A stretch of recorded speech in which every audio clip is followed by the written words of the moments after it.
ॐ भद्रं कर्णेभिः शृणुयाम देवाः भद्रं पश्येमाक्षभिर्यजत्रा स्थिरैरङ्गैस्तुष्टवांसस्तनूभिः व्यशेम देवहितं यदायुः स्वस्ति न इन्द्रो वृद्धश्रवा स्वस्ति न पूषा विश्ववेदा स्वस्ति नस्तार्क्ष्यो वरिष्ठनेमि स्वस्ति नो बृहस्पतिर्दधातु ओम शांति शांति शांति।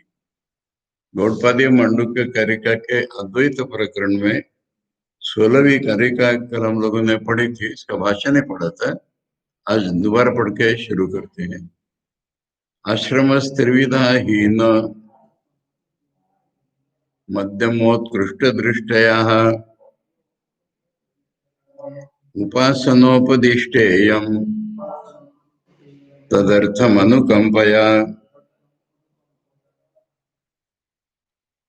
आश्रम 3 प्रकार के हैं,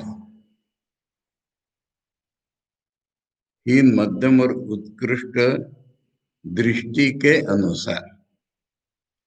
हीन, मध्यम और उत्कृष्ट दृष्टि के अनुसार आश्रम 3 प्रकार के हैं और ये उपासना उनको सिखाई गई है अलग अलग प्रकार से। उन लोगों के ऊपर कृपाशील होकर के, कृपा करके उन लोगों के ऊपर ये उपासना सिखाई गई है, ऐसे कारिका है। इसका संदर्भ यह है कि पहले अद्वैत प्रकरण में आकाश के उदाहरण से कि कोई भी भेद नहीं हुआ है ये अद्वैत सिखाया, और फिर श्रुतियों में, उपनिषदों में अद्वैत के ही पूरक सारे वाक्य हैं, ये बता रहे थे। विषय में ये निकला कि 3 आश्रम तो मान्य है सभी को, और 3 आश्रमों को अलग अलग प्रकार से सिखाते भी हैं। फिर ये कैसे माने कि एक ही आत्मा है? उसके लिए ये जवाब है कि दृष्टि अलग अलग होती है, इसलिए उपासना अलग अलग बताई है। रियलिटी अलग अलग प्रकार की नहीं होती। पहुंचना सबको, जाना सबको एक ही जगह है, या अल्टीमेटली ट्रुथ एक ही है, पर हम अलग अलग जगह से स्टार्ट करके अलग अलग दिशाओं से वहां पहुंच रहे हैं। इसलिए गोल एक ही है, इसलिए साधना एक ही होनी चाहिए, ये कोई नियम नहीं बन रहा है। और जिसका जैसा अधिकार जो कर सकता है और आध्यात्मिक प्रगति का उपाय हो सकता है, तो इसका हर एक अलग अलग है। इसलिए सब पर कृपा करके श्रुति ने ये एक स्टैंड लिया है। ये इसको समझाया कि ये अद्वैत तत्व के विरोधी नहीं जा रहा है, पर आज हमारी पोजीशन ऐसी है, फैक्ट। इसलिए हमको वहां पर ले जाने के लिए अलग अलग शिक्षा हमको इसमें दिख रही है। आचार्य कह रहे हैं हम यहाँ पर, यदि पर एव आत्मा नित्य शुद्ध बुद्ध मुक्त स्वभाव एका परमार्था सन एकमेव द्वितीयम इत्यादि श्रुतिभ्यो असद अन्यत् किंचित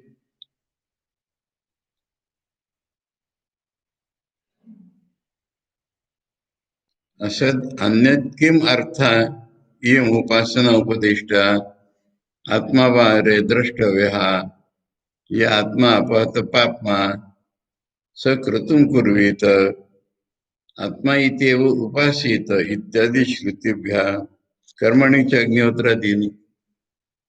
अब इसमें से एक एक को समझना है। हाँ, कई प्रकार की उपासनाएं सिखाई उपनिषद में और कर्म भी सिखाया। फिर एक किसके लिए, अगर आत्मा एक ही है तो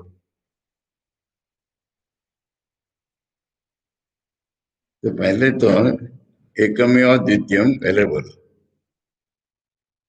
मैं आत्मा एकमेव द्वितीय है। फिर कह रहे आत्मा, ये पूरा इसका देखो, मैंने मंत्र प्रतीक है नए, ये याज्ञवल्क्य मैत्री से कह रहे कि आत्मा वही अरे द्रष्टव्या, यानी आत्मा का अनुभव करना चाहिए।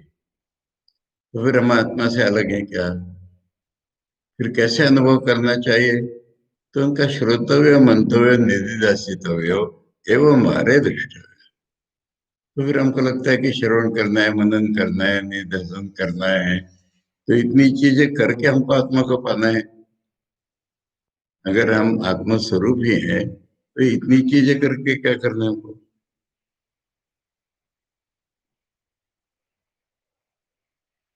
फिर छंदों के में से लिख रहे, ये आत्मा अपत आत्मा तद अन्वेष्टव्या, उसको खोजना है। तो खोजना किसको है? स कर्तु कुर्वीत, यानी पहले वो संकल्प करता है आत्मा को प्राप्त करूंगा। तो इसमें तो अलग अलग हमको दिख रहा है। आत्मा इति वो उपासित, आत्मा ही है ये। बृहदारण्य का 1:4-7 के कि ब्रह्म की उपासना कैसे करें, वह आत्मा ही है हमारी, ऐसी उपासना करो। तो फिर उपासना से गई इत्यादि श्रुति में। और इतना ही नहीं तो कर्म भी सिखाया है कर्म कांड में, और इसमें उपनिषद में कर्म को लिखा था। तो इसको कारण समझे, शुणु तत्र कारणम, इसका कारण ये है। आश्रम, अब आश्रम 3 प्रकार के हैं। तो हमें आश्रम से क्या करना है, हमें तो साधक से मतलब है ना। इसलिए कह रहे आश्रमिणो अधिकृता वर्णिनश्च वर्णिनश्च मार्ग का। हमने बात साधकों की है, और जो सही रास्ते पर चल रहे हैं उनकी है। जो जैसा अधिकारी है और जिस रास्ते पर चल रहा है, इसको हमने आश्रम कहा है। आश्रम शब्द से प्रदर्शन अर्थत्वात् त्रिविधा कथम। अब आश्रम शब्द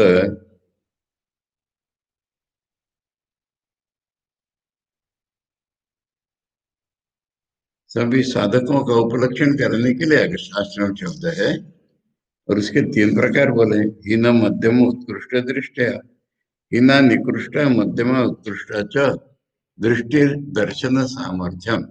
दृष्टि माने देखने का सामर्थ्य। ये शाम ते मंद मध्यमोत्तम बुद्धि, बुद्धि सामर्थ्योपेता इत्यर्थ। मंद मध्यम या मध्यम आंखें नहीं है उनकी, बुद्धि है। बुद्धि से ग्रहण करना है, बोध से, इसलिए ऐसा बोला है। उपासना उपदिष्टा इयम, तदर्थम मंद मध्यम दृष्टिया अर्थात आश्रमादि अर्थम कर्मणि च। और फिर इनके लिए कर्म भी बोला है। न च आत्मा एकम एवं अद्वितीयम इति निश्चितो उत्तम दृष्टार्थम। मान लो भी कहीं भी मारे तो उसको हमको ठीक करना है।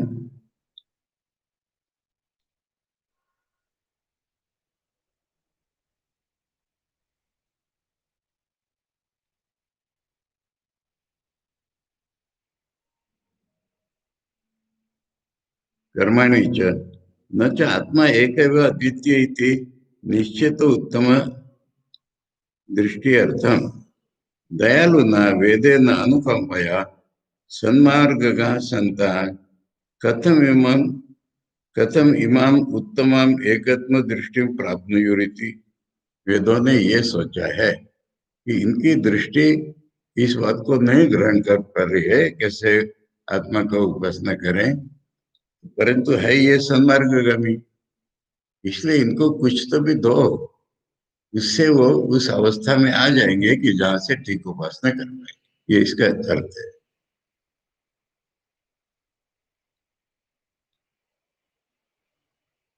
यन माने उत्तम दृष्टि तो वही है आत्मा के एकत्व की। इनके पास नहीं है तो जबरदस्ती नहीं कर सकते हम, पर छोड़ भी नहीं सकते। इसलिए 3 प्रकार के आश्रम और 3 प्रकार की उपासना है कि जिससे वो धीरे धीरे लिफ्टेड होकर के यहाँ पर पहुंच जाए। फिर रियल साधना शुरू होगी उनके जीवन में। उदाहरण देख लो, यन मनसा न मनुते ये न मनोमतम तदेव ब्रह्म त्वं विद्धि नेदम यदि उपासते। इसमें तो हमको ये मालूम हो रहा है ना कि जो इतने तक पहुंच गए वो ऐसा करेंगे। केनोपनिषद केनोपनिषद में बताया है कि उपासना ब्रह्म उपास्य है ही नहीं, जिसके कारण हम उपासना करते हैं वो ब्रह्म है। तो फाइनल स्टेटमेंट तो ये आएगा, एक ही आएगा सबके लिए। आज उनके लिए अलग अलग शिक्षा है, इससे ब्रह्म अलग अलग नहीं हो रहा है। वो जब ठीक अवस्था में आ जाएंगे तब हम उनको ये सिखाएंगे। तत्वमसि आत्मा एव इदम सर्वम इत्यादि श्रुतिभ्या, फाइनली तो उनको यही सिखाना है, आइडेंटिटी सिखाना है। इसलिए साधक तैयार न होने के कारण कुछ इसको उपदेश दिया जा रहा है, आत्मा के डिफरेंस के कारण नहीं। इसका एक ऐसा उदाहरण है कि स्वामी जी मद्रास में अमेरिका जाने के पहले ये पार्लर टॉक्स बहुत फेमस थे उनके, और जो भी सवाल पूछता स्वामी जी उत्तर दे देते थे तुरंत। और कुछ कोरे फिलोसोफर लोग थे, वो भी थे।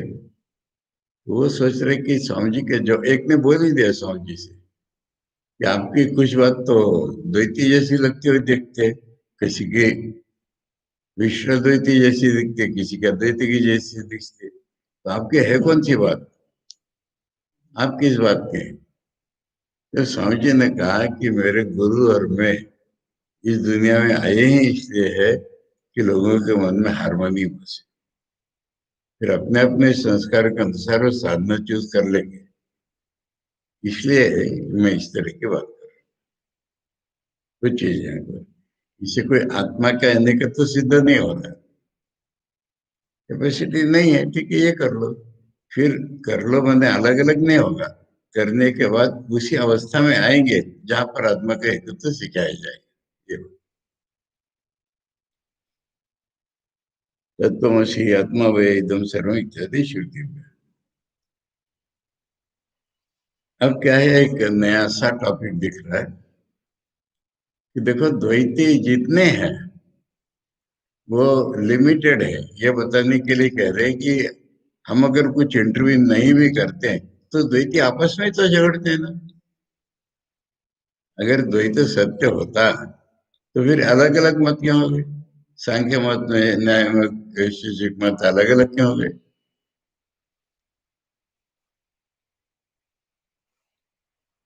स्व सिद्धांत व्यवस्था सो द्वैतिनो निश्चिता दृढ़ परस्परम विरुद्धन्ते तैरयम न विरुद्धते। इंपॉर्टेंट चीज है ये, जो महापुरुष लोग होते हैं बुद्धि संभ्रम नहीं करते, तो जो द्वैती लोग हैं ये गलत है, क्योंकि आपस में लड़ते हैं। लड़ना कोई लक्षण नहीं है ज्ञानी का। और हमारी भूमिका यह है कि अरे ये हम उनसे झगड़ा नहीं करते। हम सोचते ठीक है, रास्ते पर तो चल रहे, चलने दो ना। जब काफी चल लेंगे तो पता चलेगा इनको कि और इससे उच्च अवस्था है। ये जो है, तो इसी में वो स्वामी जी का उदाहरण देखो। मैंने कुछ लोग अद्वैती भी बड़े फैनेटिक अद्वैती हो जाते हैं, वो अद्वैती नहीं है। हाँ, उस दिन की बात कर रहा हूँ। फिर स्वामी जी वैसे जवाब दे रहे हैं, तो सुनकर के एक ने कहा कि फिर तो आपको अद्वैती ही कहना पड़ेगा। तो स्वामी जी ने कहा कि ठीक है बात, यानी रियल अद्वैत का फंक्शन सब में हार्मनी करना है, और जो जहां है वहां से उसको अद्वैत तक उठाना है। अद्वैत है इसलिए हमको चुप नहीं बैठना है। ये उसका रहस्य है।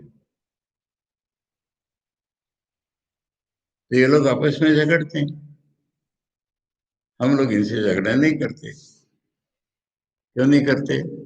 किससे झगड़ेंगे? अब ये समझेंगे तो वो अपने आप आ जाएंगे।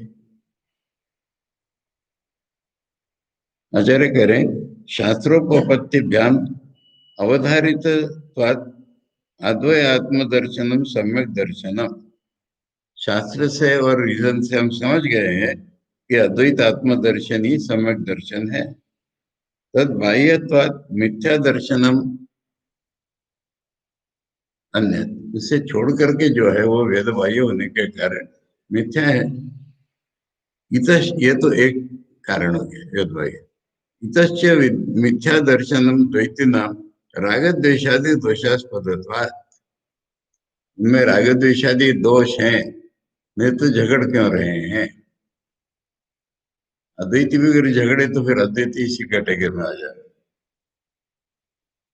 कथम स्वसिद्धांत व्यवस्थासु स्वसिद्धांत अंतरचना नियमेशु, मैंने हमने अपने फिलोसफी के लिए कुछ नियम बना लिए, उसके अनुसार हमारी फिलोसफी बनी, इसमें हम दृढ़ हो गए। पहले बताया था ना, जितने भाव हैं उससे फंस जाते हैं, तो इस तरह से हो गए उसमें। स्व सिद्धांत रचना नियमेशु कपिल कणाद वृद्ध अर्हत आदि दृष्टि अनुसारिणो द्वैतीनो निश्चिता। द्वैतियों का संक्षेप में नाम गिना रहे। पहले तो कपिल मैंने सांख्य के एक्सप्लेनेशन, कणाद, कणाद ये वैशेषिक है।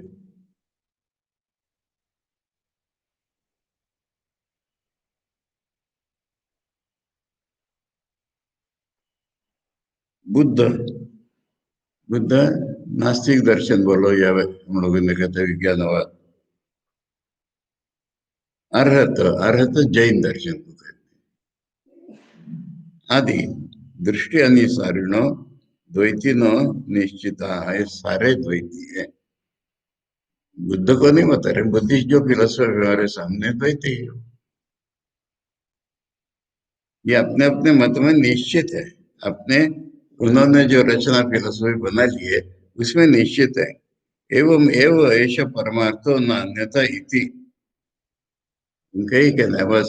अल्टीमेटली रियल यही है, इससे बाहर नहीं हो सकता। तत्र तत्र अनुरक्ता, उसमें वो आसक्त भी हो गए हैं। प्रतिपक्षम च आत्मना पश्यंता तम द्विषंता, यानी बाकी सब द्वैती इनको अपने अपोजिट लग रहे हैं, उनसे द्वेष करने लगते हैं। इति एवं राग द्वेषोपेता, ये राग द्वेष इनमें भरा हुआ, अपनी सिद्धांत के प्रति राग, दूसरों के प्रति द्वेष। सुन रहे हैं कृष्ण महाराज? मैंने इसका तात्पर्य है कि ऐसा अद्वैत में बिल्कुल नहीं होना चाहिए। अद्वैत दर्शन सर्वसमावेशक दर्शन। ठीक है, आज तुम्हें ऐसा लग रहा है, ठीक है, थोड़े प्रगत होने पर देखोगे कि ये ठीक है, ऐसा इसका लक्षण। हाँ, कहना तो वैशेषिक दर्शन ऐसा कहते हैं। अभी गप्पा है, सही है मालूम नहीं। वैशेषिक में एटम से सारी दुनिया बनी है, और इस विश्वास के कारण ये एक एक ग्रेन खाते थे, इसलिए कणा बना हो गया, इसलिए वैशेषिक दर्शन के कणा।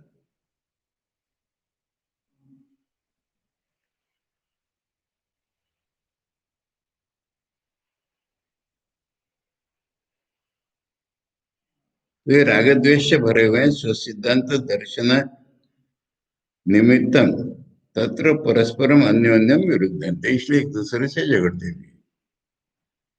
तैर अन्योन्य विरोध विरोधी वीर अस्मदीयो अयम वैदिक सर्वान्यत्वात्, हमसे अलग कोई है ही नहीं ऐसा हम मानते हैं,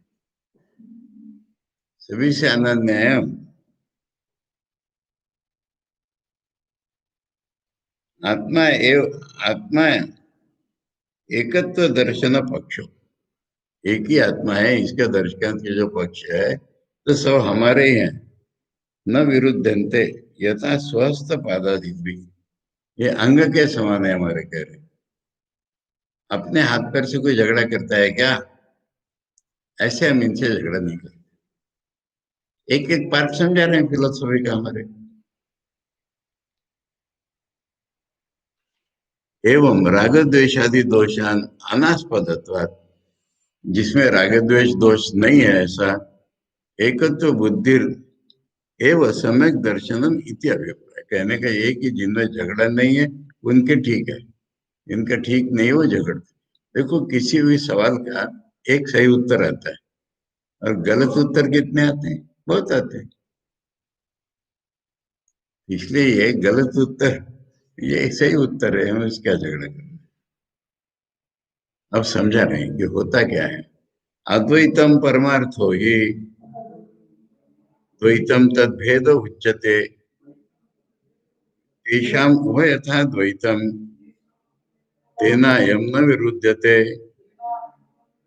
देखो, रियलिटी का नाम तो अद्वैत है, अद्वैतम परमार्थ हुई, रियलिटी का नाम अद्वैत है। उसके जो अपियरेंसेस हैं वो अद्वैत है। जैसे एक ब्रह्म के अपियरेंसेस दुनिया है, ऐसे मनुष्य की बुद्धि में जो विचार है वो भी उसके अपियरेंसेस हैं वन है।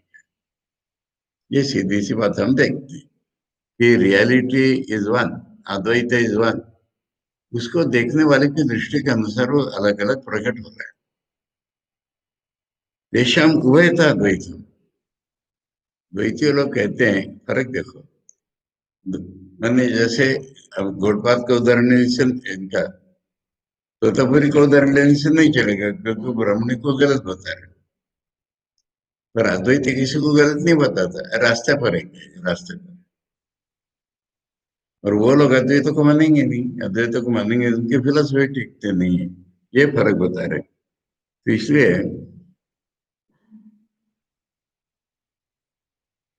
हाँ, वो लोग दोनों तरफ द्वैत है, दोनों तरफ माने दिखता भी द्वैत है हमको, अल्टीमेटली भी द्वैत है। और अद्वैत का कहना है कि दिखता द्वैत है पर अल्टीमेटली अद्वैत है। ये फर्क है, ये फर्क है। इसलिए तेना अयम न विरुद्धते, हम झगड़ा नहीं करते किसी से। दिखता है द्वैत, हम भी मानते हैं दिखता है द्वैत। एक ऐसा डिबेट है, इमेजिन या रियल, कि एक द्वैती और अद्वैती बैठे। तो द्वैती कहता है कि अद्वैत मिथ्या है, द्वैत सही है। अद्वैती कहता है तुम किस आधार पर कह रहे हो, तुमने अनुभव किया है क्या? तुमने जिसका अनुभव नहीं किया है उसको तुम मिथ्या कहने के तुम्हारे क्या प्रमाण हो सकते हैं? अब ये क्रिटिसिज्म अद्वैत पर नहीं आएगा। अद्वैत का हमने तो द्वैत का भरपूर अनुभव किया है और वो फल से मालूम हो गया हमको, और हमने अद्वैत का भी अनुभव किया है। ये फर्क है। द्वैती ने कभी भी अद्वैत का अनुभव नहीं किया है, इसलिए उसकी लिमिटेशन है। और अद्वैत सही तो वही है कि सारे स्टेजेस में, द्वैतियों की सारी स्टेजेस में वो क्या है तो वो तो देखा होगा उसका। और वो अल्टीमेटली रियल नहीं है, अल्टीमेटली रियल अद्वैत है। ये फर्क। येन हेतुना तैर न विरुद्धते इति उच्यते। क्यों हम उनसे झगड़ा नहीं कर रहे हैं, बताते हैं। अद्वैतम परमार्थ ही, और अद्वैत ही माने इस कारण से कि अद्वैती तो परमार्थ को ही जानता है, एब्सोल्यूट रियलिटी को जानता है। यस्मात् द्वैतम नानात्वं सर्व तस्य तस्य अद्वैतस्य भेदः। द्वैत जो अलग रकम का है वो अद्वैत के अपीयरेंसेस हैं। जैसे कार्य मिति अर्थ है, उसी का प्रोडक्ट है। एकमेव द्वितीयम तद तेजो असृजत, एक ही था उसने तेज बनाया, तो फिर उसका एक विकार आ गया ना। इति श्रुतेर उपपत्तिश्च, ईश्वर का रीजन अगर लगाओगे, स्वचित्त स्पंदन अभावे समाधो मूर्छायाम सुषुप्त अभावात।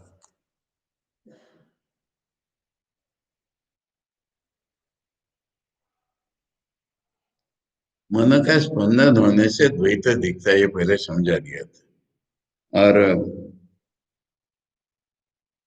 समाधि में नहीं दिखता, किसी को मूर्छा आ जाए तो नहीं दिखता। जब बिना स्वप्न के गहरी नींद में सो गए तब भी नहीं दिखता है। तो ये तो हमें मालूम है, तीन अवस्था ऐसी है कि जब ये दिखता ही नहीं है तो क्या द्वैत को लेना है। अतः तद्वेद अतः तद्भेद उच्यते द्वैत।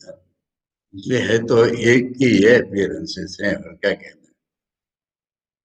द्वैतीनां तो तेषां परमार्थतया परमार्थतश्च वयम निश्चय। द्वैती लोग चाहते हैं अल्टीमेटली भी नहीं जाएंगे इसके बिना। ब्राह्मणी ठाकुर से करे, उससे नहीं मिक्स होना, तुम्हारी भक्ति खत्म हो जाएगी।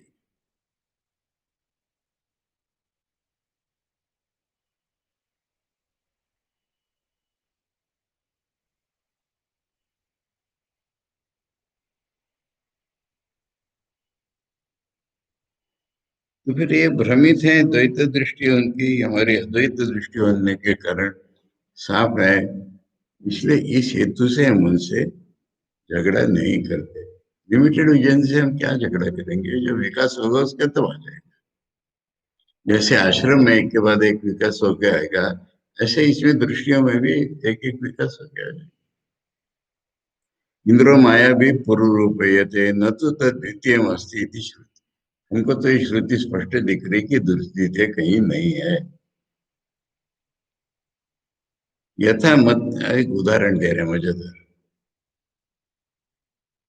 एक आदमी है, उसके पास हाथी वाथी कुछ नहीं है, और वो कल्पना कर रहा है कि मैं एक पागल हाथी पर बैठा हूँ, चिल्ला तो वो जा रहे रथ से मत आओ, रथ से मत आओ। कुछ लोग तो ऐसे थे, भाग गए। पर एक आदमी है कि वो गया नहीं। क्यों नहीं गया? अरे उसके सामने ना हाथी है ना कुछ है। हम हाथी पर चढ़े, शंकर ऐसा उदाहरण दे रहे हैं कि एक आदमी बिना हाथी का आ रहा है और कह रहा है मेरे हाथी से लड़ा लो। पर हम एक्चुअल हाथी पर चढ़े हुए हैं।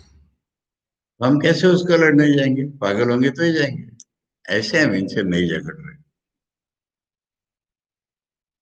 यथा मत्त गजारूढ़ उन्मत्तम भूमिष्ठम प्रति गजारूढ़ो हम गजं वाहेव मां प्रति इति ब्रुवणम ब्रुवणात् अभावे।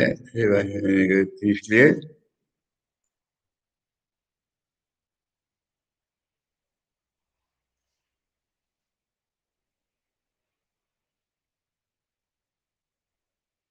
उसकी और हाथी क्या चलाएगा अपना? एक के पास हाथी नहीं है, कह रहे मेरे हाथी से लड़ा लो, तो हम उसके साथ लड़ने हाथी नहीं चढ़ेंगे उसके ऊपर संप्रति। न वाह न वाहयति अविरोध बुद्ध्यात। जैसे कोई हाथी नहीं ले जाता बिना हाथी वाले पर, ऐसे ही हम इनसे नहीं लड़ते। तथा परमार्थ तो ब्रह्मविद आत्मा द्वैती नाम। एक और कारण बता रहे, तो नहीं लड़ते। अरे हम उनकी आत्मा है, हम उनसे क्या झगड़ेंगे? इतना सर्व समावेशक होना चाहिए आदमी। वे तो द्वैती से क्या लड़ेंगे? अज्ञान में है वो, हम तो उसकी आत्मा है। अपने आत्मा से कोई लड़ता है क्या?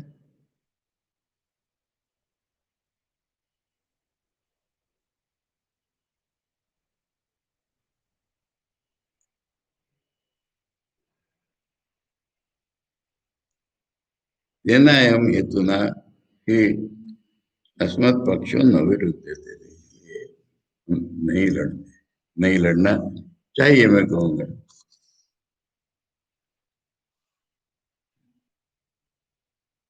तो ये द्वैत प्रकरण क्या है? माया है बस।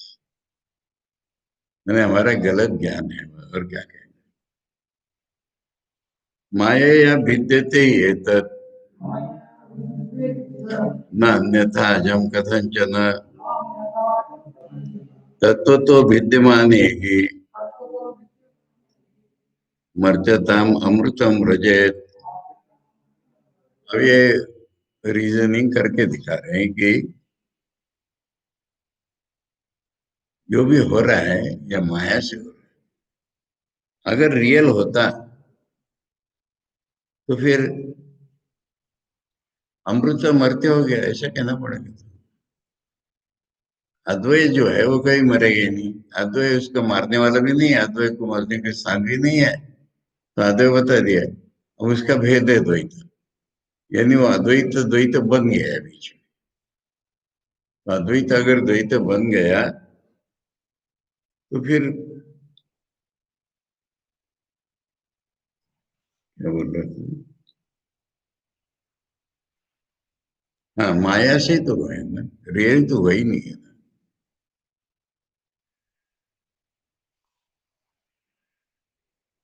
अन्यथा मैंने माया को छोड़ करके रियल ही नहीं हुआ है ये।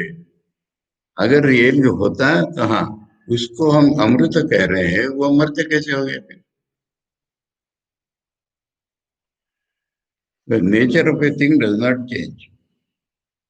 द्वैतम अद्वैत भेद इति उक्ते द्वैतम अपि अद्वैतवत् परमार्थ सत् इति स्यात् कस्यचित् आशंका इति एतत्। द्वैत को अद्वैत का भेद बताया, तो फिर द्वैत भी सत्य है, ऐसा नहीं होगा क्या? यद परमार्थ सत अद्वैतम माया या भेदते, ये जो भेद हो रहा है द्वैत के रूप में, ये माया के कारण हो रहा है। वो स्वामी जी कह के ना, वो ज्ञान योग में से चित्र बनाया है कि स्पेस टाइम कंडीशन के नीचे वो ऐसा दिखता है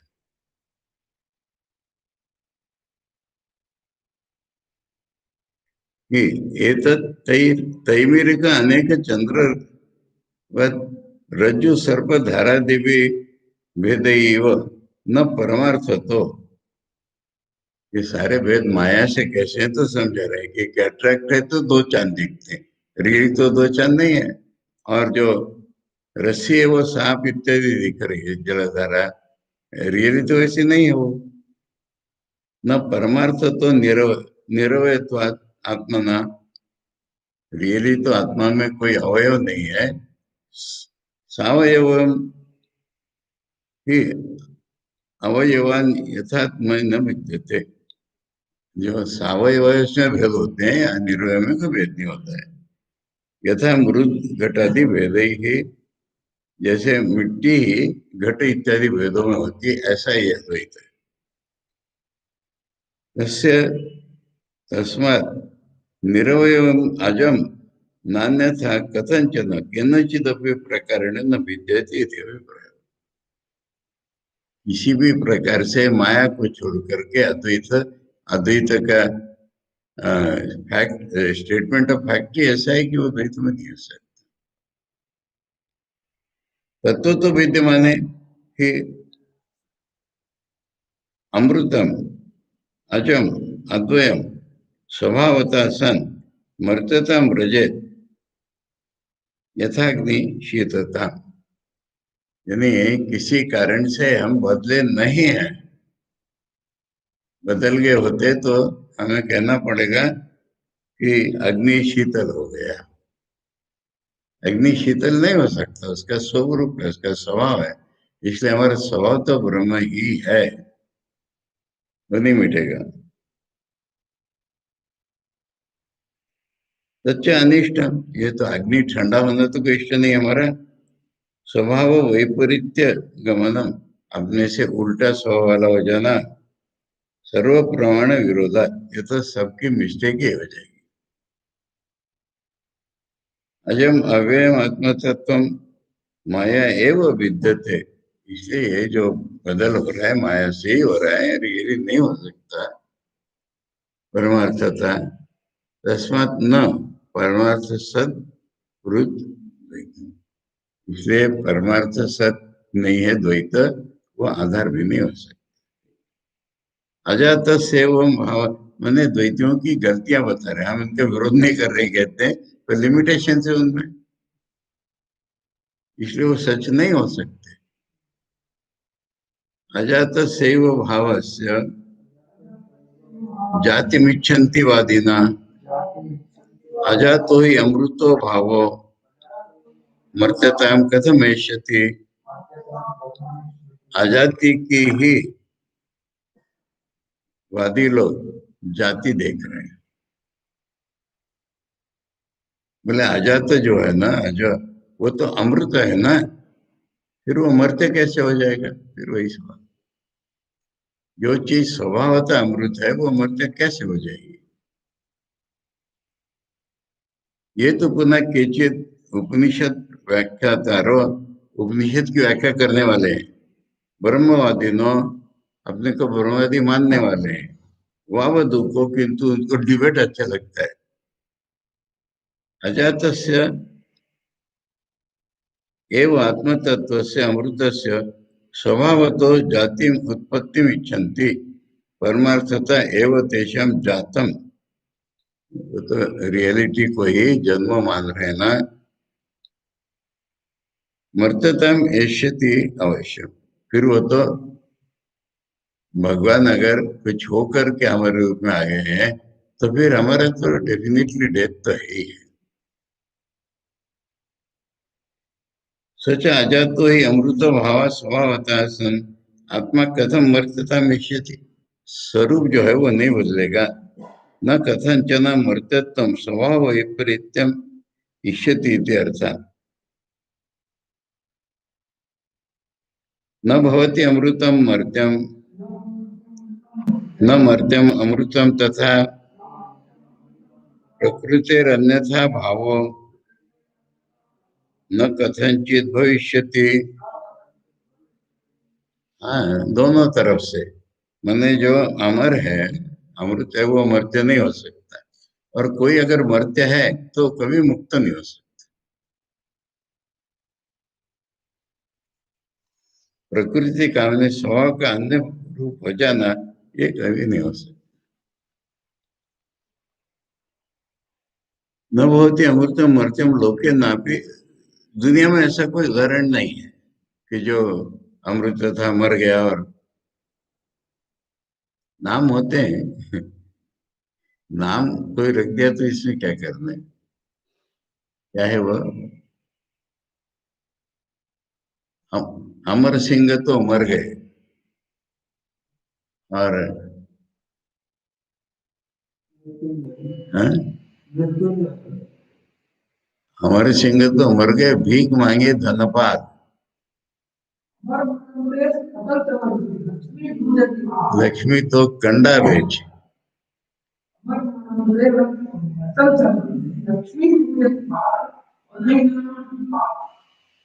इसलिए नाम होगा तो अलग, पर स्वभाव होगा तो नहीं बदलेगा।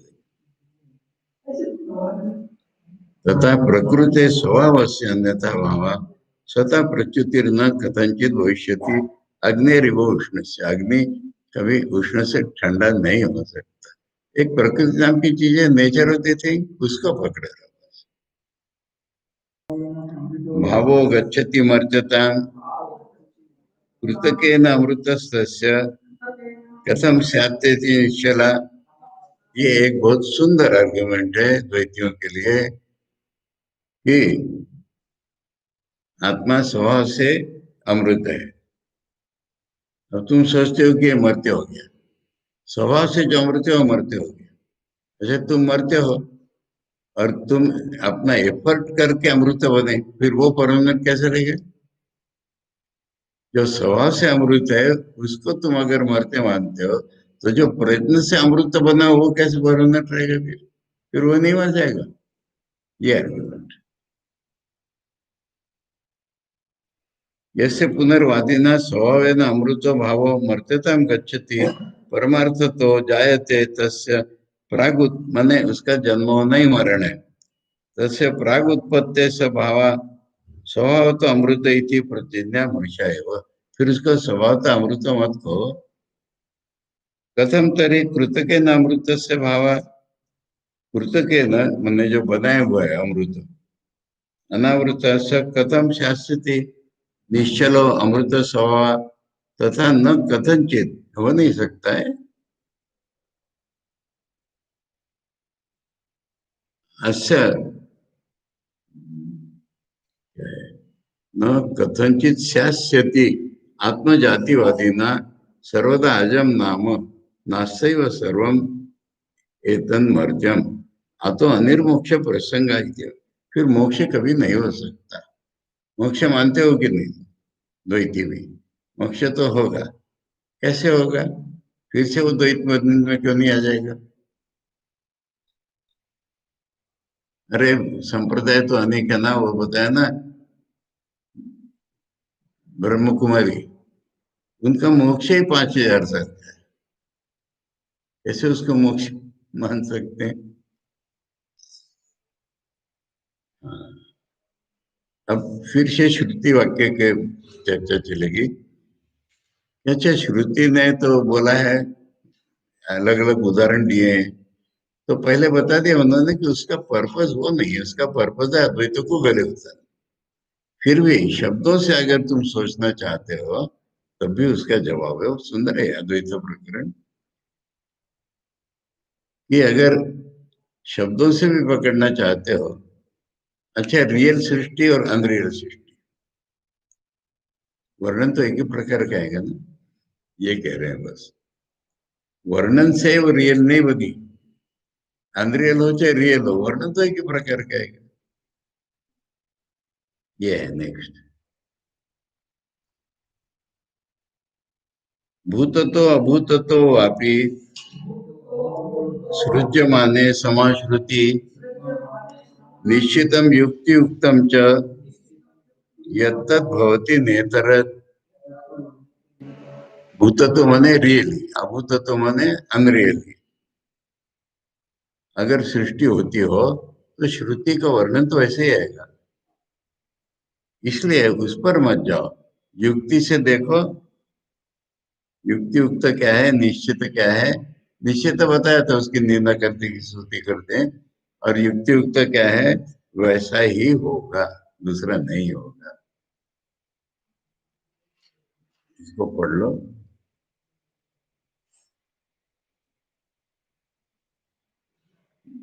आज बहुत सारी कारिकाएं पढ़नी पर ऐसी है, वो सिंपल सिंपल है। ननु आजादिवादी न सृष्टि प्रतिपादिका श्रुति न संगत। बहुत हो गया ना एक दिन में, इसकी कमेंट्री रख लेते हैं। कल का क्लास आधा होगा, सुनने वालों को अनाउंस कर दो। कल यहाँ आश्रम में इसी हॉल में 4 बजे दूसरा कुछ काम है, इसलिए हम लोग 3 से 3:30 तक कल क्लास करेंगे, 3:35 ज्यादा से ज्यादा, इसके ऊपर क्लास नहीं कल हो पाएगा। ओम भद्रम कर्णेभिः शृणुयाम देवा, भद्रम पश्येमाक्षभिर्यजत्रा, स्थिरैरङ्गैः व्यशेम देवहितं यदायुः। स्वस्ति न इंद्रो वृद्धश्रवा, स्वस्ति न पूषा विश्ववेदा, स्वस्ति नस्तार्क्ष्यो वरिष्ठनेमि, स्वस्ति नो बृहस्पतिर्दधातु। ओम शांति शांति शांति। हरि ओम तत्सत्। श्री रामकृष्ण।